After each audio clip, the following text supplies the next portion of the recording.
कोकण हा एकेकाळचा शिवसेनेचा बालेकिल्ला. भाजपनं तिथं शिरकाव केला तो सेनेच्या आधारानंच. नारायण राणे भाजपात आल्यावर खऱ्या अर्थानं भाजपच्या कमळाला कोकण भूमीत बहर आला. पण इथं प्रभाव राहिला तो राणेंचाच. त्यामुळं राणेंच्या प्रभावळीतून बाहेर पडत कोकणात पाय रोवण्यासाठी पक्ष सज्ज झालाय.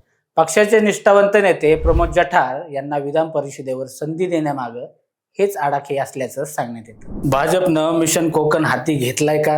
या माध्यमातून जठारांना पुढे करून राणेंच्या वर्चस्वाला शह देण्याचा भाजपचा प्रयत्न आहे का? हे जाणून घेऊया आजच्या भागातून. नमस्कार, मी प्रवीण, तुमचं सर्वांचं बोलबिंदाच्या या भागात स्वागत. महाराष्ट्र विधानसभेच्या 10 जागांसाठी भाजपने आपले उमेदवार जाहीर केलेले. त्यात कणकवलीचे माजी आमदार प्रमोद जठार यांच्यासह सुनील कर्जतकर, ठाण्याच्या माधवी नाईक संघ व भाजपातील दुवा असणारे संजय भेंडे, तसेच नगरच्या कोल्हे घराण्याचे विवेक कोल्हे यांना संधी देण्यात आली. यातील जठार यांची नियुक्ती कोकण विभागाच्या दृष्टीने महत्त्वाची मानली जाते. अर्थात सर्वाधिक चर्चा आहे ती प्रमोद जठार यांच्या उमेदवारीची. कोकण हा महाराष्ट्राच्या राजकारणातील भौगोलिक आणि राजकीय दृष्ट्या एक महत्त्वाचा पट्टा आहे. मुंबई आणि कोकण या दोन्ही टापूंमध्ये राजकीय, सांस्कृतिक तसेच सामाजिक असा एक सेतू राहिलेला आहे. स्वाभाविकच मुंबईतील वाऱ्यांचा कोकणवर परिणाम होत असतोच. कोकणातील रत्नागिरी असो, रायगड किंवा सिंधुदुर्ग हे 3 जिल्हे पर्यटनाच्या केंद्रस्थानी येतात. प्रारंभीच्या काळात काँग्रेस, समाजवादी विचारांनी भारलेल्या कोकणाने नंतरच्या काळात शिवसेना प्रमुख बाळासाहेब ठाकरे यांना भक्कम साथ दिली होती. भाजपनेही खरे तर शिवसेनेच्या आधाराने कोकणात शिरकाव केला, पण तरीही भाजपला कोकणात सर्वदूर हातपाय पसरता आलेले नाहीत. कोकणातील सिंधुदुर्ग पट्ट्यात व रत्नागिरीच्या काही भागांमध्ये राणे कुटुंबाचा प्रभाव आहे. स्वाभाविकच राणेंनी सेना, काँग्रेस मार्गे भाजपात प्रवेश केल्यानंतर भाजपाला कोकणात चांगलाच अवकाश मिळालाय. भाजप नेते व माजी मुख्यमंत्री नारायण राणे हे सध्या रत्नागिरी, सिंधुदुर्ग लोकसभा मतदारसंघाचे खासदार आहेत. तर त्यांचे धाकटे चिरंजीव नितेश राणे कणकवलीचे आक्रमक आमदार म्हणून कार्यरत दिसतात. राणेंचे ज्येष्ठ सुपुत्र निलेश राणे हे शिंदेच्या सेनेचे आमदार आहेत.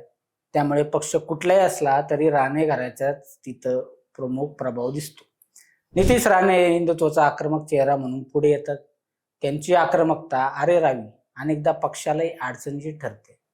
अलीकडेच एका चिखलफेकीच्या प्रकरणामध्ये त्यांना 1 महिन्याचा कारावासही झाला होता. या पार्श्वभूमीवर राणेंना आवर घालण्यासाठी जठार यांचे नाव पुढे केल्याचं बोललं जातं. प्रमोद जठार हे 2009 साली काँग्रेसचे तत्कालीन आमदार रवींद्र फाटक यांचा पराभव करून कणकवलीमधून अवघ्या 32 मतांनी निवडून आले होते. अभ्यासू असलेले हे आमदार व्यक्तिमत्व त्यांनी अल्पावधीतच एक चांगली ओळख निर्माण केली.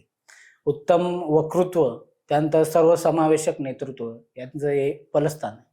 त्यांच्या माध्यमातून निष्ठावंत कार्यकर्त्याला पक्षाने एक चांगली संधी दिली. 2014च्या निवडणुकीनंतर काँग्रेसचे तत्कालीन उमेदवार नितेश राणे यांनी जठार यांचा पराभव केला होता. त्यानंतर जठार यांच्याकडे पक्षाचे जिल्हाध्यक्षपद आले. संघटनात्मक कामकाजात त्यांनी महत्वाची भूमिका बजावली. कोकणातील विकास प्रकल्पांचाही त्यांनी जोरदार पुरस्कार केला. या पार्श्वभूमीवर त्यांना विधान परिषदेची उमेदवारी देऊन भाजपने राणे कुटुंबाला इशारा दिला होता. नारायण राणे यांचे आता वयोमान झालेले आहे. पुढच्या लोकसभेत राणे उमेदवार नसणार हे मात्र निश्चित. त्यामुळे आगामी काळात जिल्ह्याचे नेतृत्व म्हणून जठार यांना पुढे आणले जाऊ शकते.